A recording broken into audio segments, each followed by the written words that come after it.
Hello everyone, મહાદેવર to all. તમારું સ્વાગત છે મારી ચેનલ ગુજરાતી ઝાયકા હબમાં. આજે હું સ્પેશિયલ તમારા માટે લઈને આવી છું cheese noodles, restaurant style cheese noodles.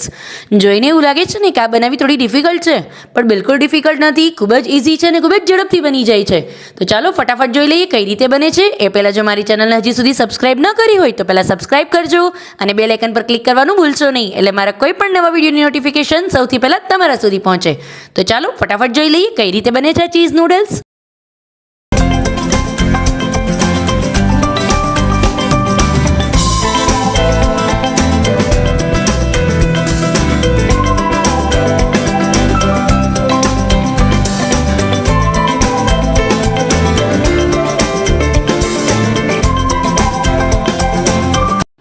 સૌથી પહેલાં આપણે નૂડલ્સને બોઇલ કરી લેશું. તો બોઇલ કરવા માટે મેં અત્યારે એક ડીપ પેનની અંદર ઓલરેડી પાણી અને એની અંદર થોડું અમથું તેલ, 1 ચમચા જેટલું તેલ એડ કરી અને બોઇલ કરવા માટે રાખી દીધું છે. અને એની અંદર થોડું અમથું મીઠું નાખશું, સ્વાદ પ્રમાણે ચપટી મીઠું નાખીશ. અને એકદમ સરસ પાણી બોઇલ થઈ જશે પછી એની અંદર નૂડલ્સ એડ કરી દઈશ અને નૂડલ્સને 5 થી 7 મિનિટ માટે બોઇલ કરી લઈશ. તમારી પાસે જો પતલી નૂડલ્સ હોય તો તમારે એને ખાલી 3 થી 4 મિનિટ જ બોઇલ કરવાની રહેશે, પણ જ્યારે તમારી પાસે જાડી નૂડલ્સ છે, હું અત્યારે જાડી નૂડલ્સનો યુઝ કરું છું, તો એને હું 7 થી 8 મિનિટ માટે બોઇલ કરી લઈશ. જોઈ લો ફ્રેન્ડ્સ, મારી નૂડલ્સ છે એકદમ સરસ બોઇલ થઈને રેડી થઈ ગઈ છે. હવે આ નૂડલ્સને હું એક ચાળણીની અંદર બધું પાણી, એક્સ્ટ્રા જે પાણી છે એ બધું કાઢી લઈશ અને એને એકદમ સરસ કોરી કરી લઈશ. હવે નૂડલ્સ કોરી થાય ત્યાં સુધીમાં સાઈડ પર આપણે ચીઝ નૂડલ્સ બનાવી છે, તો ચીઝ તો જોશે જ, તો એ પ્રિપેરેશન કરી લઈએ. હવે ચીઝ નૂડલ્સ માટે અત્યારે હું હોમમેડ ચીઝનો યુઝ કરું છું. મારું ઘરનું બનાવેલું ફ્રેશ ચીઝ છે. આશ્ચર્ય થયું ને, પણ ઇઝીલી તમે પણ ઘરે ચીઝ બનાવી શકશો. તો એના માટે વિડીયોની લિંક ડિસ્ક્રિપ્શનમાં આપી દઉં છું. જાતે ઘરે જ ચીઝ બનાવજો અને આ ચીઝ નૂડલ્સમાં એ જ ચીઝનો યુઝ કરજો. બિકોઝ બારે છે એ થોડું જૂનું પણ આવી શકે છે અને ઘણી વખત શું થશે કે એ જૂનું મતલબ તો નહીં હોય, પણ ટૂંકમાં તમે જ્યારે કોઈ ફૂડ પોઈઝનિંગ થવાના બાળકોને ચાન્સ વધુ હોય છે, તો બાળકોને નૂડલ્સ તો વધુ પ્રિય હોય છે, તો ચીઝ એમાં પણ એનાથી પણ વધારે પ્રિય હોય છે. તો એટલા માટે મારો આગ્રહ એવો છે કે ઘરના જ ચીઝ, પનીર એ બધી વસ્તુ ઘરની જ આપણે યુઝ કરીએ અને ખૂબ જ ફ્રેશ હોય છે અને એકદમ પ્રોટીનથી ભરપૂર પણ હોય છે. કોઈ જાતની એમાં મિલાવટ પણ નથી હોતી, ભેળસેળ વગરની પ્યોર વસ્તુ તમે ઇઝીલી ઘરે બનાવી શકશો. તો આ ચીઝનો આપણે ઉપયોગ કરશું, ઘરના જ બનાવેલા ચીઝનો. હવે એના ચીઝને હું આ રીતે, તમે જોઈ લો, આ રીતે સ્લાઇસિંગમાં કટ કરું છું અને થોડું અમથું ચીઝ એવું રાખી દઈશ, જેને આપણે ઉપરથી ગ્રેટ કરીને પણ નાખશું. પણ અત્યારે હું આને સ્લાઇસિંગમાં કટ કરી અને સાઈડ પર રાખી દઉં છું. હવે આપણે કરવાની છે main process. Pure restaurant taste લઈ આવવા માટે ચીઝ નૂડલ્સમાં સૌથી પહેલાં હું કોઈ પણ એક સોસપેનની અંદર 2 ચમચા જેટલું તેલ એડ કરીશ અને તેલ ગરમ થાય એટલે એની અંદર સૌથી પહેલાં હું આદુ અને લસણની પેસ્ટ 1 ચમચી જેટલી એડ કરીશ. તમારે જો નૂડલ્સનું પ્રમાણ વધારે હોય તો તમે આદુ લસણની પેસ્ટનું પ્રમાણ થોડું વધારે અને ઓછું પણ તમારી મુતાબિક કરી શકો છો. અત્યારે હું આમાં 2 ચમચી જેટલી પેસ્ટ એડ કરું છું.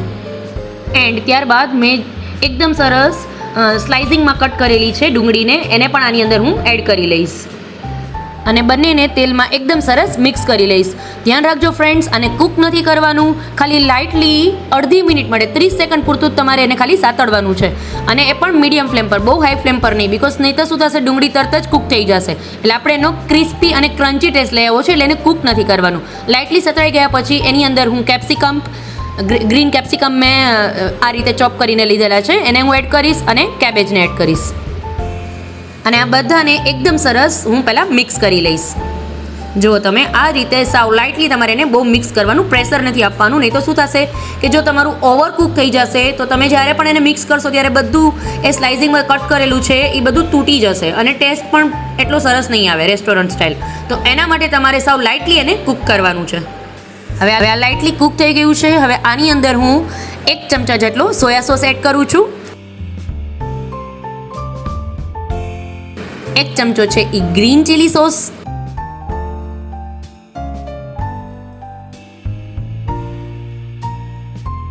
અને એ પછી બંને સોસને એકદમ સરસ હું મારા જે વેજીસ છે એની અંદર મિક્સ કરી લઈશ. લાઇટલી 1 મિનિટ માટે હું એને એકદમ સરસ હલાવતા મિક્સ કરી લઈશ. એન્ડ હવે આ સ્ટેજ પર તમે એની અંદર સ્વાદ પ્રમાણે મીઠું પણ એડ કરી દેજો. પણ ફ્રેન્ડ્સ ધ્યાન રાખજો, બિકોઝ તમે જ્યારે નૂડલ્સ બોઇલ કરેલી છે એની અંદર પણ મીઠું નાખેલું છે, એટલે અત્યારે આમાં મીઠાનું પ્રમાણ છે એ તમારી વેજીસ પૂરતું જ નાખજો, એટલે તમારી જે નૂડલ્સ છે એ ખારી ન થઈ જાય. એન્ડ હવે આની અંદર મારી જે બોઇલ કરીને રાખેલી નૂડલ્સ હતી એને આની અંદર હું એડ કરીશ. બધી નૂડલ્સને એની અંદર હું પહેલાં એડ કરી લઈશ. ફ્રેન્ડ્સ અત્યારે મારાથી આમાં એક ગડબડ થઈ ગઈ છે. મારી જે નૂડલ્સ છે મેં આની અંદર એડ કરી દીધી છે, પણ હવે મારું આ મિક્સ નહીં થાય બિકોઝ મારું પેન છે એ થોડું નાનું પડે છે, એટલે હું એક એને મોટા પેનની અંદર ટ્રાન્સફર કરી લઉં છું. બટ તમે ધ્યાન રાખજો જ્યારે પણ તમે વધારે પ્રમાણમાં બનાવો છો ત્યારે ઓલરેડી મોટા પેનની અંદર જ બનાવજો, બિકોઝ જો નાના પેનની અંદર બનાવશો ને તો તમે મિક્સ કરવા જશો તો તમારી નૂડલ્સ છે એ વચ્ચેથી કટ થતી જશે, તૂટતી જશે. એટલે એવું ન થાય એના માટે ઓલવેઝ મોટા પેનનો યુઝ કરજો. એટલે હવે આની અંદર હું મોટા પેનની અંદર બધી નૂડલ્સ બધું મારું જે પેન છે આખું ટ્રાન્સફર કરી લઈશ અને એકદમ સરસ એને મિક્સ કરી લઈશ. એન્ડ હવે આની અંદર હું આ સ્ટેજ પર 1 ચમચી જેટલો મરી પાવડર એડ કરું છું. તમે એનું પ્રમાણ વધારે અથવા ઓછું તમારી અકોર્ડિંગ રાખી શકો છો. જો તમને સ્પાઇસી વધુ પસંદ હોય તો તમે મરીનો પાવડર થોડો વધારે પણ એડ કરી શકો છો. એન્ડ હવે આ રીતે એને ઉછાળીને એકદમ સરસ મરી પાવડરને મિક્સ કરી લેશું. બને ત્યાં સુધી આપણે આની અંદર ચમચાનો યુઝ ઓછો કરશું, બિકોઝ શું થશે નહીં તો આપણી નૂડલ્સ છે એ બોઇલ કરેલી વચ્ચેથી બટકી જશે, કટ થતી જશે, એટલે એકદમ સરસ નહીં લાગે લુકમાં. એટલા માટે હું આને આ રીતે ઉછાળીને મિક્સ કરું છું. હવે એકદમ સરસ મરી પાવડર મિક્સ થઈ ગયો એટલે આની અંદર હું અત્યારે 1 ચમચા જેટલો ટમેટો કેચઅપ એડ કરું છું, બિકોઝ બાળકોને થોડું સ્વીટ ટેસ્ટ પણ વધારે પ્રિય હોય છે. એટલે આની અંદર હું 1 ચમચા જેટલો ટમેટો કેચઅપ એડ કરું છું અને મારા કેચઅપને નૂડલ્સની અંદર એકદમ સરસ મિક્સ કરી લઈશ. હવે મારું કેચઅપ છે એ મિક્સ થઈ ગયું છે. એ પછી મેં જે ચીઝની સ્લાઇસ કટ કરીને રાખેલી હતી એ બધી ચીઝની સ્લાઇસ આ રીતે નૂડલ્સ પર ગોઠવી દઈશ અને એને એકદમ સરસ ઉછાળીને મિક્સ કરી લઈશ. તો રેડી છે તમારી એકદમ ડિલિશિયસ એવી ચીઝ નૂડલ્સ. જો તમે કેટલો સરસ લુક આપે છે આ નૂડલ્સનો, અને આ ચીઝ છે એ પણ એટલું પ્રોટીનથી ભરપૂર છે ને એટલું સરસ ટેસ્ટી લાગશે કે જ્યારે તમે ખાશો ત્યારે તમને એકદમ ફ્રેશ વાઇબ આપશે.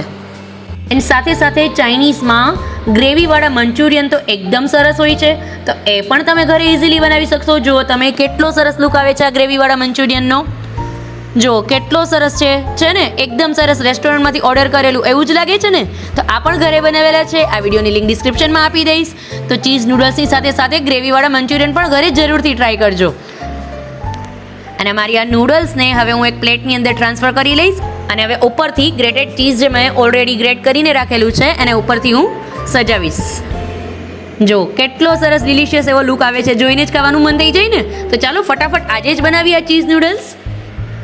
તો ફરી મળીશું એક નવી રેસિપી સાથે. ત્યાં સુધી આવજો ફ્રેન્ડ્સ. મહાદેવર to all.